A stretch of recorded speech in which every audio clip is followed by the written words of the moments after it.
Hello and welcome to this week's Real Estate Report on the Finance News Network. I'm Emma Pearson. This week we begin a new series looking at capital city suburbs with the longest hold periods, focusing on two suburbs in Sydney.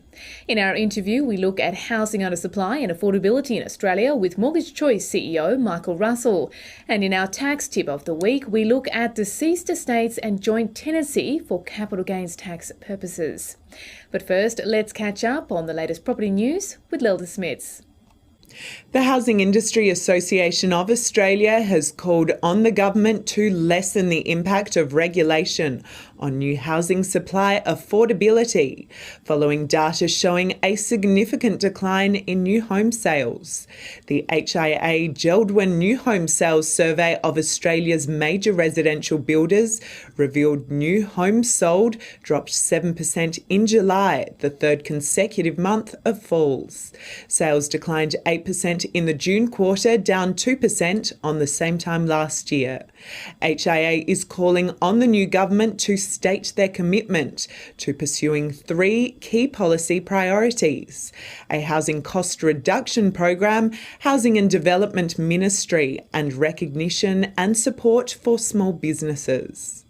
And in other news, a survey of over 1,600 older home owners by the Australian Housing and Urban Research Institute revealed more than 90% think that their home is the right size. While many are under-occupied and so underutilised, the survey showed most would be unwilling to move, despite the nation's increasing housing availability challenges. In our Suburb in Focus, we begin a new series looking at suburbs with the longest hold periods in capital cities around Australia. This week, we start with two suburbs in Sydney. A hold period is a calculation which measures the time period between sales, expressed in years. Generally, those areas which have the longest hold periods are long-established desirable areas with good infrastructure. First, let's take a look at the housing market in Tarrant Point, in the Sutherland Shire, located around 24 kilometres south of Sydney CBD. According to figures from RP data, Tarrant Point has one of the longest hold periods of any suburb in Sydney, with properties held for almost 15 years. Sydney's average hold period for houses is 9.1 years.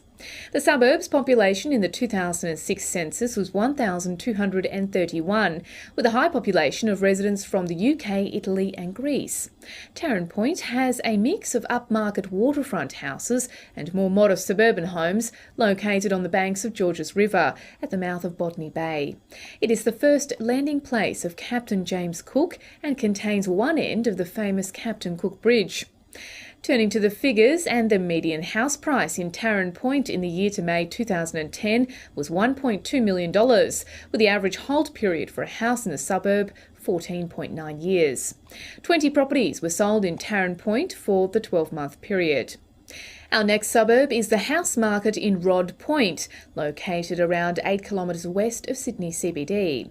RP data figures reveal that properties in Rod Point are held on average 14.5 years before being sold.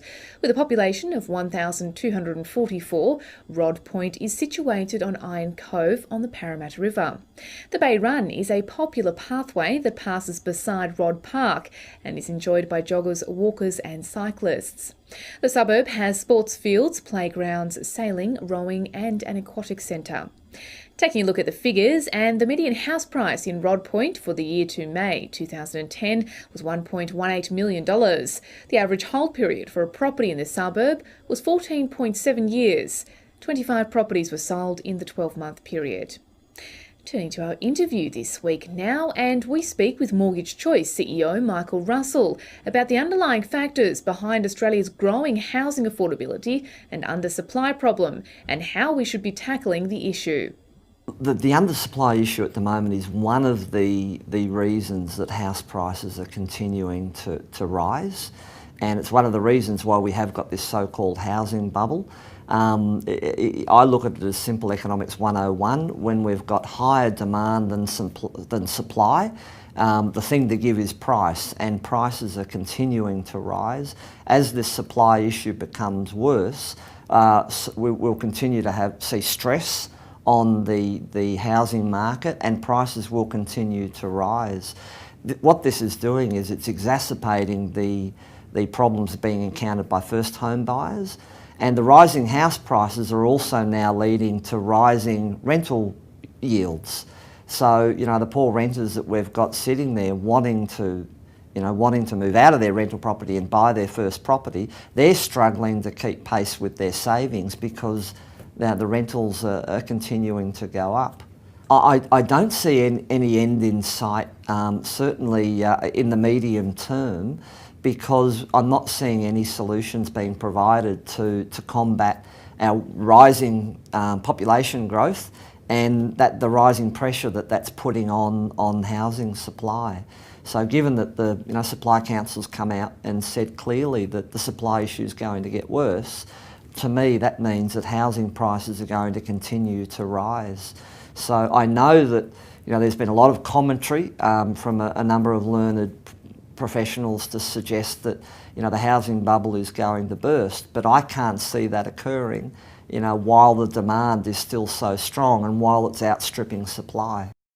And now to the tax tip of the week from Depreciator, the tax depreciation schedule specialists. This week's tip looks at deceased estates and joint tenancy for capital gains tax purposes. If two or more people acquire a property together, it can be either as tenants in common or as joint tenants.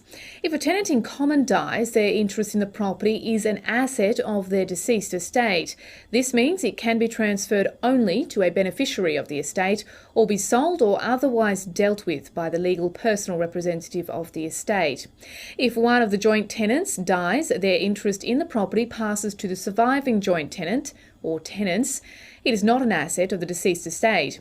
For capital gains tax purposes, if you are a joint tenant, you are treated as if you are a tenant in common, owning equal shares in the asset.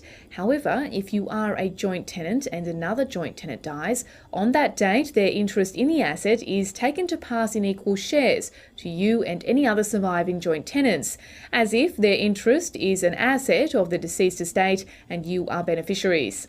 This means if the dwelling was the deceased's main residence, you may be entitled to the main residence exemption for the interest you acquired from them. And as always, remember to consult a tax accountant or tax professional before making any tax-related decisions. And that is the Real Estate Report for Monday, the 6th of September.